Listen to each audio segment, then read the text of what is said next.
Yo, what's good everybody? Good evening. I just wanted to make this video because I think that this is one of the best use cases for a couple of plugins that have really helped me finish more tunes and have really helped me get ideas down incredibly fast. So what am I talking about? The first thing, of course, is phase plant or anything that makes any kind of generative sounds.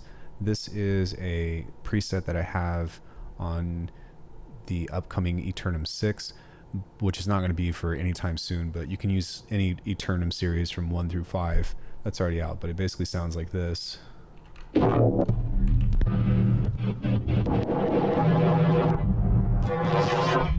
Which sounds really cool, but the problem with it is that it's all randomized and you can't really, how do you say, like, you can't really capture it unless if you're already recording. Well, thankfully, with something that I reviewed earlier, which is the rolling sampler, anything that I get that is cool, I can automatically pull out.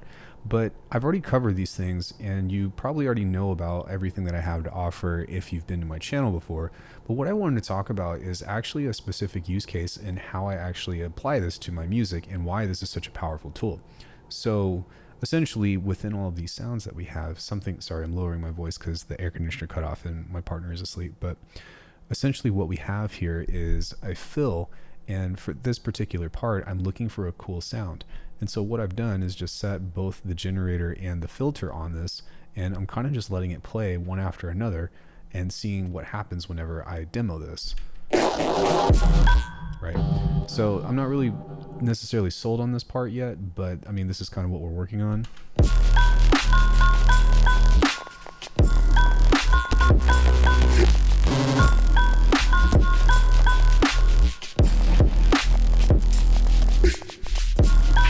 So right there is where I wanted to add some kind of cool sound or some kind of cool fill.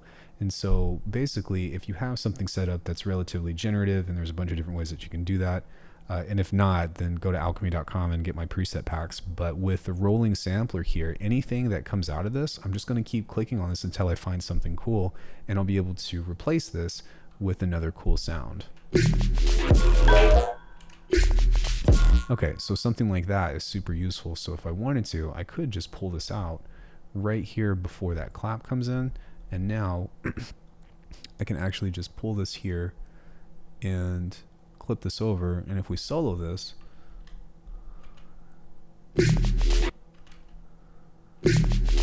so I made the mistake of not soloing this, which is pretty cool, but I think that you get the point where if I'm playing this, all of this stuff is being captured here. Perfect. So now all I have to do is drag this out and align this in time and kind of just clip this off, maybe a little bit before the next hit. And now what I can do is, or maybe even move this over so that way it comes in a little bit earlier, but I can turn this off, and now I've got a cool little fill for this.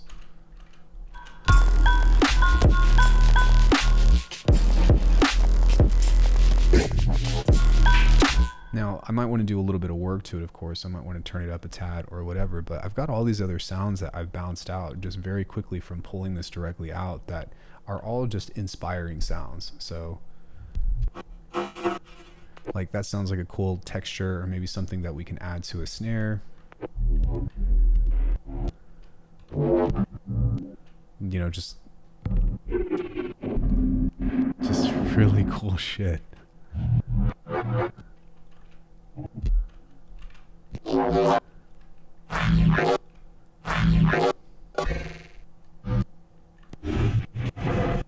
And so now that I have this cool little bank of sounds, and this also coincides with the talk that I had about resampling, are you doing it wrong? Having a bunch of these little kind of clips over here allows me to kind of litter these sounds throughout the rest of the track. And so what I've done was I focused on building a solid bass line. So for example, this is the first part of the tune.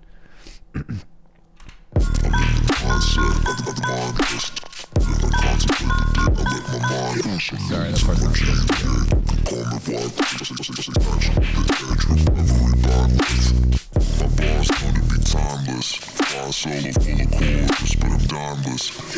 So maybe in little pieces right there, you know, something like that, I can go and add this kind of fill in to where I'm adding one of these cool sounds or something, and it could be any of these really, but if I were to kind of copy this and try to fill in that little hole right there with a cool little sound. It doesn't even have to be a bass. It could just be like this little guy, and maybe I can make this match up somewhere between where there's a space of the vocal and this little kind of like neuro bass effect or something of the sort. So check this out. Alright, so that was a little too subtle, but it still works. But even still, let me close out of this real quick so we can see what we're doing. We can cut the sound in right here, or we can make them try to play together by hitting reverse.